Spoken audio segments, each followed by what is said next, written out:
Skakmat pemimpin munafik, Anies minta rakyat jangan pilih capres ingkar janji, program rumah DP 0 auto diungkit. Pakar tukang ngibul selama ini justru entenis. Ditulis oleh tim redaksi jurnal dikutip dari berbagai sumber. Kompetisi gagasan, kompetisi rencana, kompetisi rekam jejak. Pegiat media sosial Husnul Khotimah menyoroti pernyataan calon presiden usungan Koalisi Perubahan Anies Baswedan yang meminta masyarakat untuk tidak memilih calon presiden yang sering ingkar janji. Menurut dia, pemimpin yang selama ini sering ingkar janji justru Anies Baswedan itu sendiri. Hal itu disampaikan Husnul Khotimah dalam akun Twitter pribadinya pada Senin 8 Mei 2023. Husnul Khotimah menyinggung soal rumah DP 0 rupiah. OKOC, janji tidak menggusur tapi menggusur juga, dan kohar-kohar telak reklamasi tapi ngibul juga. Sebelumnya, calon presiden usungan Koalisi Perubahan Anies Baswedan meminta masyarakat untuk tidak memilih calon presiden yang sering ingkar janji. Menurutnya, calon presiden seperti ini jelas membuat masyarakat sengsara jika keluar sebagai pemenang pemilu. Ex-Gubernur DKI Jakarta itu mengatakan, untuk memilih calon presiden masyarakat harus jeli. Jangan sampai mereka hanya terpikat pada janji-janji manis capres tanpa melihat rekam jejak yang bersangkutan. Lebih lanjut, Anies Baswedan mengatakan rekam jejak seorang capres adalah gambaran kepemimpinannya di masa depan. Jadi, jika seorang capres bermasalah di masa lalunya, maka masa depan bangsa juga tidak akan baik jika berada di tangannya. Justru Anieslah yang bermasalah di masa lalunya dan selalu ingkar janji kampanye pada masyarakat DKI. Salah satu janjinya semasa kampanye dulu yang belum dituntaskannya adalah program rumah dengan DP 0%. Saat masa kampanye Pilkada DKI Jakarta 2017 yang silam, Anies Baswedan menjanjikan akan membangun rumah dengan uang muka 0% bagi warga DKI Jakarta. Program rumah dengan uang muka 0% itu adalah motonya maju kotanya bahagia warganya untuk mensejahterakan warga DKI Jakarta jika memilihnya menjadi Gubernur DKI Jakarta. Anies Baswedan ingin mewujudkan kebahagiaan dan kesejahteraan bagi masyarakat DKI Jakarta dengan menjanjikan rumah bagi warga Jakarta yang belum memiliki rumah sendiri. Program tersebut juga masuk dalam paket program OKOC yang digagas oleh Anies Baswedan dan wakilnya saat itu, yang kini sudah jadi Menteri Pariwisata dan Ekonomi Kreatif. Anies Baswedan berjanji bahwa program rumah dengan uang muka 0% tersebut nantinya akan menjadi proyek kerjasama antara pemerintah Provinsi DKI dengan Bank DKI. Saat itu Anies Baswedan memaparkan program tersebut dengan runut mulai dari skema perbankan sampai akad kredit dengan pola pembayaran tanpa uang muka. Syaratnya mudah bagi warga Jakarta yang ingin punya rumah sendiri di Jakarta, yaitu harus konsisten menabung selama 6 bulan dengan jumlah nominal saldo yang konsisten. Maka jika warga DKI Jakarta berminat ingin punya rumah sendiri di Jakarta, persyaratannya wajib menabung sejumlah uang dalam kurun waktu 6 bulan di Bank DKI. Lalu setelah itu akan diberi akses untuk melakukan cicilan rumah. Tabungan tersebut nantinya akan diklaim sebagai pengganti uang muka. Oleh karenanya, nominal tabungan harus mencapai minimal 10% dari harga rumah yang diinginkan. 5 tahun telah lewat, tapi janji itu tidak pernah terlaksana. Saya jadi berpikir, membandingkan kinerja Anies Baswedan dengan Presiden Jokowi, baik saat masih sebagai Gubernur DKI maupun saat jadi Presiden. Makanya tak heran jika kemudian Anies selalu memblow up capaian semuanya secara habis-habisan, seolah untuk menutupi janji-janji yang tak terrealisasi atau proyek yang gagal dan dihentikan oleh DPRD DKI. Jika kita perhatikan, ia akan bangga dengan pencapaian yang terlihat secara kasat mata, kemudian menuangkan dalam bentuk hingar-bingar dalam sebuah gebyar panggung yang besar, dibumbui rangkaian kata kalimat yang membuai jiwa dan raga warga Jakarta, berharap meluapkan janji yang sudah terucap tapi belum tuntas terlaksana. Lalu mengiringnya kebangunan megah yang ada, kendati itu juga program lanjutan para pemimpin sebelumnya. Bagaimana kalau menurut Anda?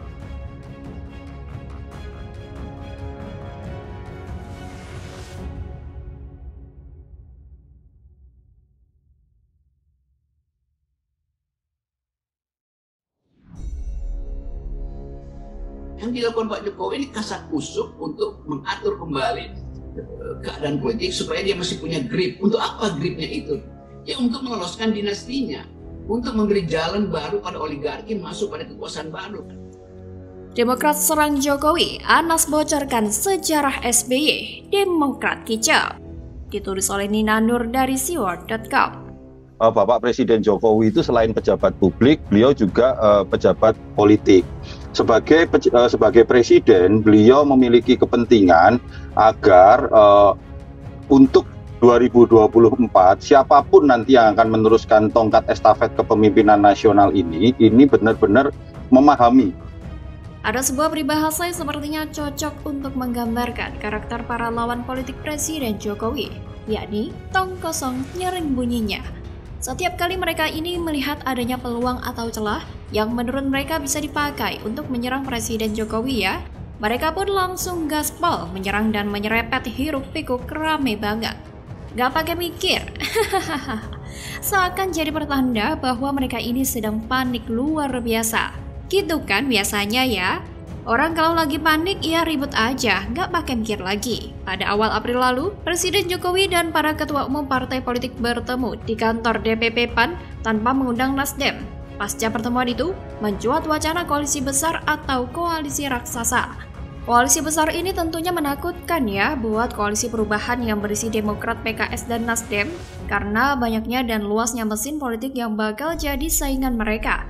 Waktu itu kan Ganjar Pranowo belum dideklarasikan sebagai capres ya. Apalagi kalau nanti koalisi raksasa ini sudah punya pasangan capres atau cawapres. Sementara di koalisinya sendiri, Demokrat belum berhasil mengusung AHY untuk jadi pendamping Anies. Hasilnya ya panik sendiri. Oleh sebab itu, Demokrat pun mulai menyerang Presiden Jokowi dengan isu netralitas. Bahkan waktu itu Demokrat sempat menyebarkan isu bahwa PDIP nggak diajak dalam koalisi besar bentukan Presiden Jokowi gara-gara Ibu Megawati waktu itu nggak hadir. Namun yang paling banyak diserukan oleh Demokrat adalah soal netralitas, yang katanya Presiden Jokowi ini harus meneladani SBY yang ketika jadi presiden tidak mencampuri urusan koalisi. SBY netral. Bukannya dulu pada Pilpres 2014 SBY mendukung salah satu paslon Prabowo Hatta.